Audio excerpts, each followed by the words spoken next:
then by fiat, by dictatorship, that is the plan. You need the parents to be comfortable. You need the teachers to be comfortable. You need the children to show up at school. And there's going to have to be a discussion. You look at some of these plans, they're indecipherable. Even if you can understand the plan, they raise questions. And parents are going to need to talk it through.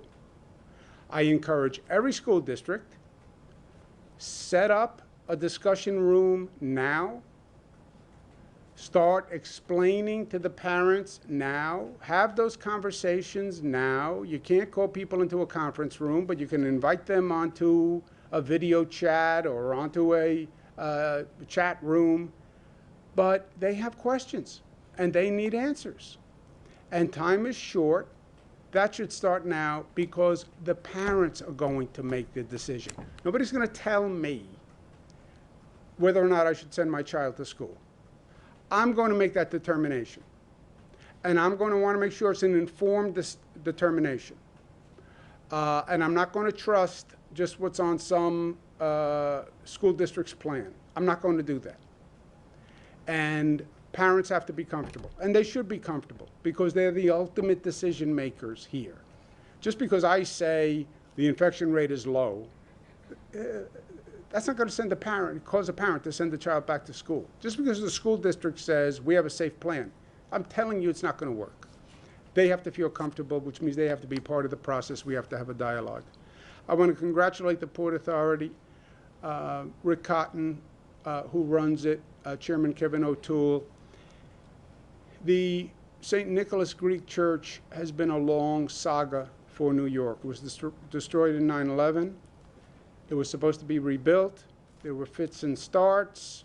Bureaucracy was slow. This was slow.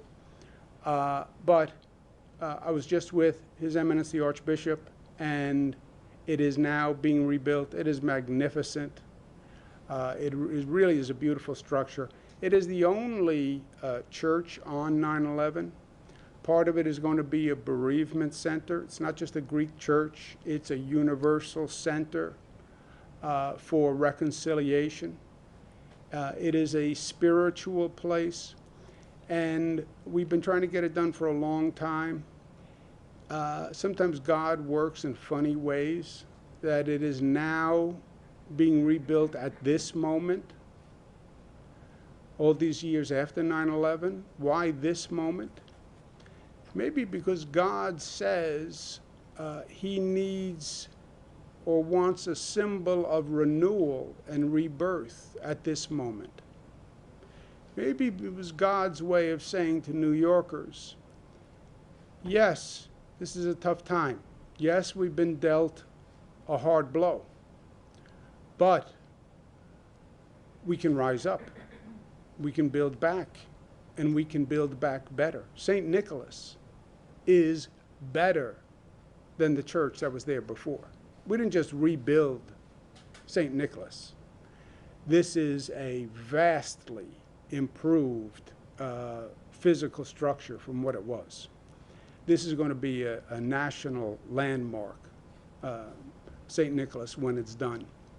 And I think there's a symbolism there for all New Yorkers. We're going to have to build back. There's no doubt about it. We don't even understand the extent of the economic damage that has been done. And it's going to be hard. I'm telling you that. But we've done it before. We'll do it again. And that's what St. Nicholas said to me today when I was there. In terms of the national situation, and I want to speak plain truth on this, we said we have two threats. We have the lack of compliance, and we have the national situation. The national situation is getting worse. It's not getting better. That is a fact, as I like to say. It's an inarguable fact. You look at the numbers, look at what's happening in Florida, look at California, look at Texas, look at the numbers. Look at what's happening all across the Midwest, where you're seeing a dramatic rise. Look at what the White House is now saying, where you entered a new phase of COVID. What's the new phase? Extensive spread. Oh, that's a new phase? What was the old phase? If the new phase is extensive spread, what was the old phase? That was limited spread, what we went through? I mean, it's absurd. It's not a new phase. It was entirely predictable. It was the progression of a virus. It's exponential increase, which is what a virus does. One person infects two people infect four. It is the exponential pyramid of viral spread. It's not a new phase. It was a mathematical equation that you just had to factor out. You have medical experts who are now saying we should hit the reset button, that the nation should shut down and start over, that that's the only way to stop the virus. That's what medical experts are saying. Hit the reset button, shut down everything, and start all over again. That's a damning commentary on where we are. Hit the reset button. Just close all the states and start over. Look, you want to start over, you want to hit the reset button. I'll tell you how we hit the reset button in this country. We start this time with the truth. We do something different than was done in this country 6 months ago when this started. Start with the truth. Tell the American people the truth. And it starts on a reset with the President of the United States telling the truth, which he did not do 6 months ago. And if you want to hit the reset button, and you need to hit the reset button, and I believe we need to hit the reset button, then hit the reset button, but do it honestly. And it has to start with the President telling the American people the truth. The truth is, it was a mistake to deny COVID. It was a mistake to downplay COVID.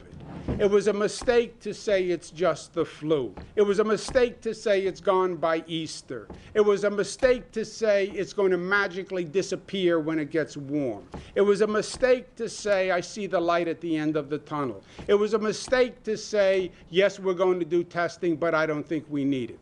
Those were all mistakes.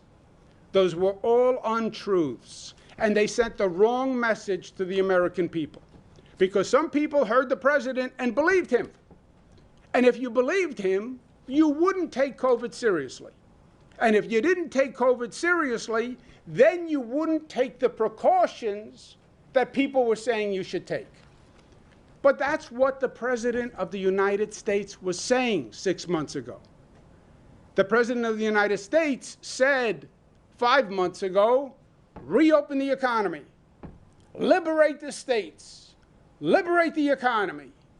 His governors are slow-walking reopening. They're just playing politics. That's what they're doing. There's no reason not to reopen the economy. Hurry up, hurry up, hurry up. Florida jumps. Texas jumps. Arizona jumps. Yes, we're just going to reopen the economy. That was a mistake. It was an untruth. It denied the science. It denied what they're saying now. The virus will spread if you do that. Tell the truth. The truth is it was a mistake that when you saw what was going on in New York 5 months ago, you didn't heed the warning. It was a mistake when you saw the spike in New York. You thought somehow those people were different and your people were immune. Your people aren't immune. New Yorkers had no different immune system that made them more contagious to the virus. It was a mistake to deny the reality that happened in New York that was broadcast across the country. That was a mistake. It was a mistake to see what we had to do here in New York, the testing, the hospital system, the contact tracing, the close down, the phased reopening, and pay no attention to it. No attention to it. Well, 6 months later, these states still don't have testing and contact tracing. How can it be? You had 6 months. Here in New York, we had 2 weeks.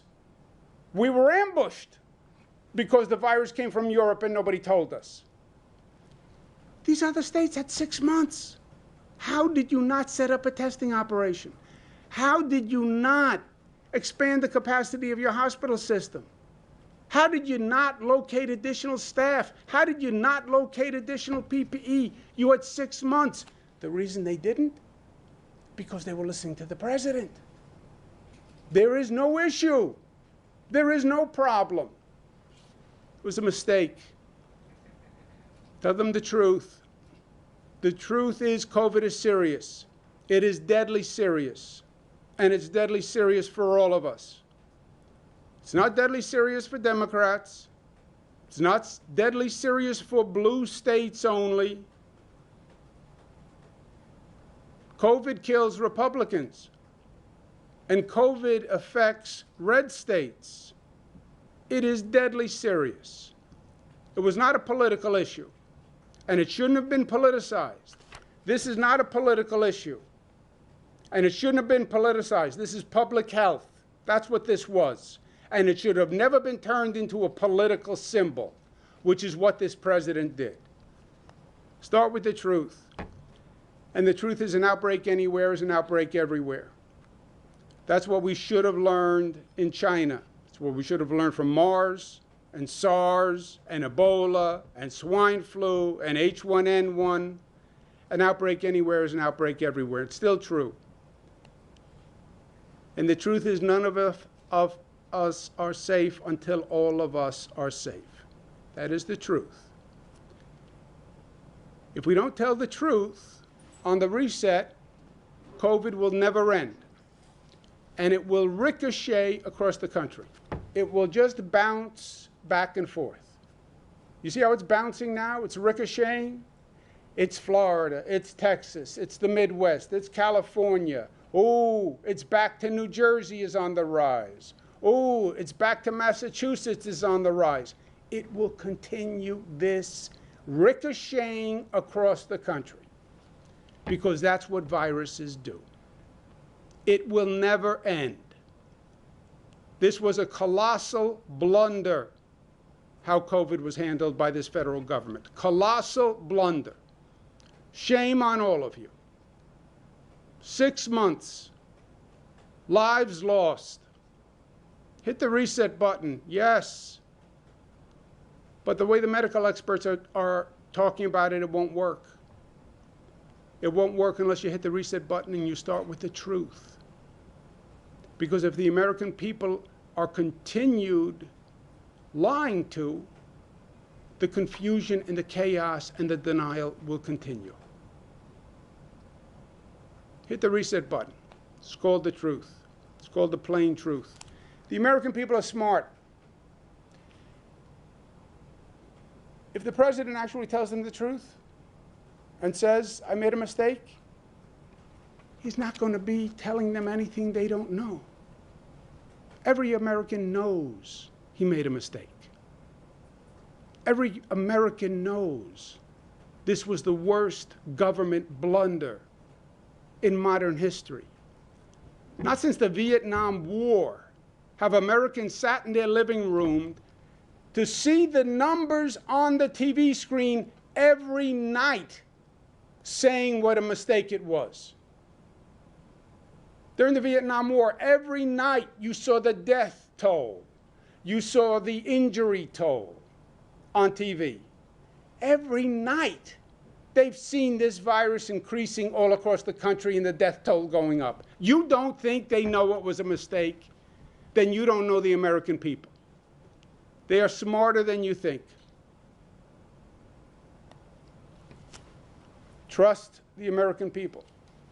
And if you don't trust them, and you don't trust their intelligence, and you don't trust their ability to handle the information, then you shouldn't ask to be their leader. I trust the people of New York. I told them the truth. I told them the facts. I never sugarcoated. I never shielded. I told them the truth. So they knew what to do. And they did it.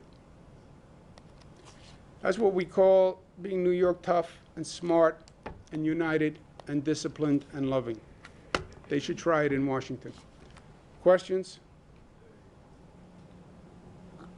Are you going to ask the mayor to submit a more detailed plan on the school opening? I don't know. I don't know the status of the individual school plans. SED is looking at that. State health officials are looking at that. My point is different.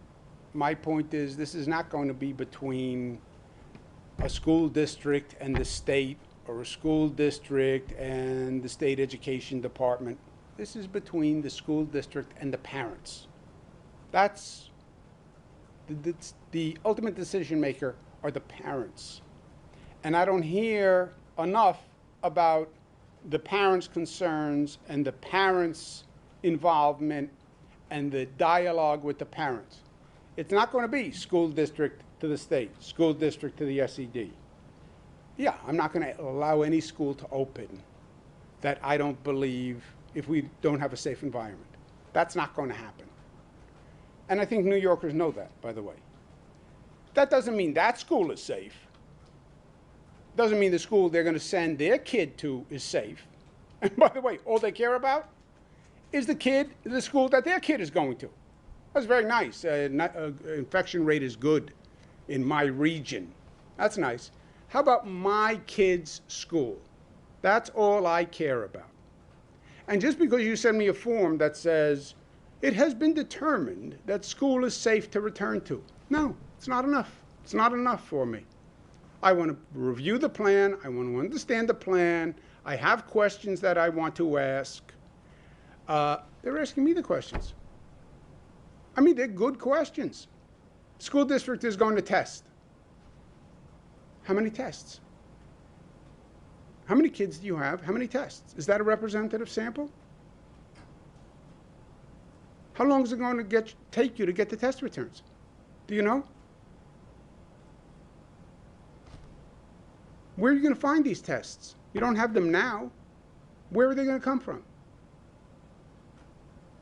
All the information says the test results are coming back slower. You're going to get them done faster? How? I mean, these are smart people with good questions, and you're talking about my child's health. Marsh. Governor, another question about New York City's school plan. It's already been called insufficient by your own people, Mr. Malotras, and the unions have threatened to walk, raising many of the issues you've raised, from the testing, how fast you can turn it around. They point out that 70,000 kids have no school nurse. I wonder if you can, as governor, in good conscience, approve a plan like that and tell parents, hey, send your kids back to school. We're going to approve an infection rate that says, from an infection rate point of view, the environment is safe to open a school. That's all I'm going to say. I am not saying PS 109 is safe. In the city, I don't even think the plan speaks to PS 109. And that's what the parents are going to want to talk about, is PS 109. So what do you say to the mayor and to city education officials about the plan they submitted? Because even though you say the environment is safe, you're, in a sense, putting your own credibility on the line by saying that they should send their kids back to school, but their schools may not be safe. And there may not be testing, and there may not be a school nurse. Well, if there is not, SED is supposed to review that, and the State Department of Health. And if it is clearly on its face not safe, then it won't be approved. But my point is, Marcia, I don't care what any bureaucrat says. I trust the parents more than anyone. And I don't care if a school district says reopen. If they don't have a good plan for reopening, no kids are going to come and no teachers are going to come. So then you have no reopening. So you're talking to yourself. You see, in New York City, you have 1,800 schools. So when you approve a plan, does that mean you're approving a plan for all 1,800 schools? And will parents at PS 109 in Queens and PS 12 in Brooklyn say, okay, the governor said it's okay? Well, if you have, where you have a district with multiple schools, they have to address the plan for every school. Now, you'd have to have a uniform plan. You could have a uniform plan for every school. Every school will have 15% of its students tested on a weekly basis. That comes out to 8,000 tests. I'm getting those 8,000 tests from Quest Lab. They're required, they're going to be there. By the contract, it says Quest Lab will do the 8,000 tests. The turnaround time will be 2 days. If the child is positive within 2 days, that child will be removed for 48 hours. You know, you're going to need that level of specificity. So you're saying there are lots of unanswered questions with New York City's plan? I haven't seen the city plan. I don't review the actual plans. But if you don't have the details for each school, then you don't have a plan, because how can a parent make a decision? And it's not just New York City, you know, it's any school district. I'm talking to parents all across the state. And the questions I'm giving you are verbatims from parents, right? They're what you would ask. They're what I would ask. And, well, we have additional information. No, we don't. I've been doing those briefings for a lot of days. People know the questions about this issue. We're not talking about some normal government issue, taxes, budgets, roads. This is their life. They know what they're talking about. So just one more question. So there's 1.1 million students in New York City schools, and you have to find a way to test them. How does New York State or New York City have the capacity to test not only the 1.1 million students, but the tens of thousands of teachers and principals who are going to be at those schools as well? Great question. And it's the number one question any parent is going to ask. What is the representative sample? Let's say the universe is 1.2 million. What does your health department say is a representative sample? You need to test what percent of that 1.2 million to be meaningful on what basis? And then how do you do it? That's why I'm saying the conversation is going to be all about the details. Pete?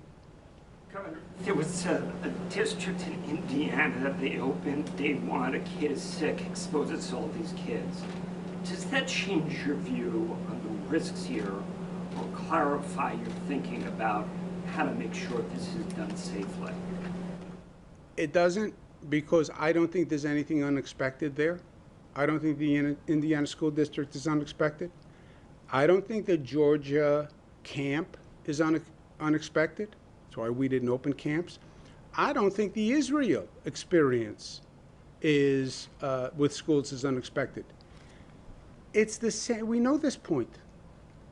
We knew this 6 months ago. We knew all of this 6 months ago. That's why it's so frustrating that we're still talking about this at such a level of ignorance and denial, and we're so woefully unprepared. I mean, I was in Savannah, I was talking to the mayor of St. Petersburg. We still don't know that we have to do tests, and we don't have that set up. But anyway, you have a large congregation of people, you put them in a place, it's the New Rochelle super spreader. It's the New Rochelle super spreader. Our first week, one person goes to a congregation, goes to a wedding ceremony, infects dozens. School is no different. So I don't care what the building looks like. It doesn't matter. School, church, temple, mosque, cafeteria, restaurant, it's all the same. So is there the potential that between now and the opening of school, you see things happening, what you describe, and you say, I cannot in good conscience allow schools to open, I'm going to pull the plug for now, everybody's closed? It would take one of two things. Either A, the infection rate would have to go up where you knew you were dealing with a highly charged environment, or two, a particular school district wouldn't have an acceptable plan, right? I believe the unacceptable plan is going to be determined more by the parents and the teachers. You know, we have 1.1 million students, let's say, in New York City. Okay, so you have roughly how many parents? 2 to 3 million? You have 2 to 3 million people looking at that plan. They're going to determine if it's safe. They're going to blow the whistle. And then if a school does not have a safe plan, then we wouldn't allow it to open. The problem is you're not dealing with an absolute. It's going to be a relative decision. Not opening schools is also highly problematic. You know that you are affecting socialization issues for children. You know that you may be subjecting some children to a dangerous situation at home. You know you may be aggravating food insecurity that children can't eat. You know that you will be aggravating the disparity between wealthier households and poorer households, because remote learning is not an equalizer. It is a separator. It works better where you have two parents at home with a wealthier household that has technology, etc. So it's neither option is perfect. It is a relative decision. At this point in the process, are there any districts or regions that are problematic because of their plans or because of the numbers? I don't know that anyone has looked at the plans. Some plans have not come in. Some plans are too top line to actually answer the questions, because these are the questions. If a plan doesn't answer these questions, the plan is not sufficient. So some plans are in that category. I know they're talking to districts. Many of the districts have said, oh, I'll send more detail. So we don't even really have the plans. They sent in like a top line, and now they have to send in the actual details, because the devil is in the details. There's no top line here. Top line is easy. I can open the schools. Everybody's going to be safe. I'm going to do testing. I'm going to do cohorting. Have a nice day. But I don't believe they've gotten to the point where they have declined any program. And I don't believe SED has even started really looking through them. I don't run SED. It's a state agency. Everybody thinks I'm responsible. I'm not. State Education Department is totally separate. One more. With federal transit funding still not materializing, is there a point where you reconsider a millionaire's tax or some other? I'm not going to let Washington off the hook. They have to deliver. They have to deliver. We have federal representatives. We have senators, and we have congresspeople. We pay them to pass a piece of legislation that's going to help New York. And it's simple. If the legislation is not going to help New York, you know what I say to them? Don't pass it. It can't pass without you. It can't pass without you. Don't pass a piece of legislation that doesn't restore New York's funds. If you pass a piece of legislation that requires New York to raise taxes, raise a millionaire's tax, in this economic environment in New York City, where we're struggling, we used to be worried a millionaire's tax people might leave. No. The burden shifted. We're trying to get people to come back. We're trying to get them to come back. COVID's under control. We're going to make progress helping the homeless. We're going to clean up the graffiti. We're going to fix crime. On top of that, you want to say, and by the way, when you come back, you're going to get a big tax increase. Our population, 1% of the population pays 50% of the taxes. And they're the most mobile people on the globe. I literally talk to people all day long who are now in their Hamptons house, who also lived here, or in their Hudson Valley house, or in their Connecticut weekend house. And I say, you got to come back. When are you coming back? We'll go to dinner. I'll buy you a drink. Come over, I'll cook. They're not coming back right now. And you know what else they're thinking? If I stay there, they pay a lower income tax because they don't pay the New York City surcharge. So that would be a bad place if we had to go there. senators, congresspeople don't pass a bill that hurts New York again. And by the way, their argument is so easy. The federal government caused the New York State problem. It was the negligence of the federal government. How did they not know the virus went from China to Europe and came to New York? How did they not know that? Department of Homeland Security, CDC, NIH, all these federal agencies, all this taxpayer money. Nobody said, oh, the virus is in China in December? Maybe it'll infect someone who gets on a plane. Nobody thought that? December, January, February? Nobody thought in 3 months that the virus might be traveling? After MERS, after SARS, which also happened in China, from a wet market, a poultry market, and came to the United States. Nobody thought, oh, this might be like every other past viral transmission. It was the federal negligence. And now they're not going to pay for the damage they did? Don't vote for the bill. Don't vote for the bill. Have a nice day.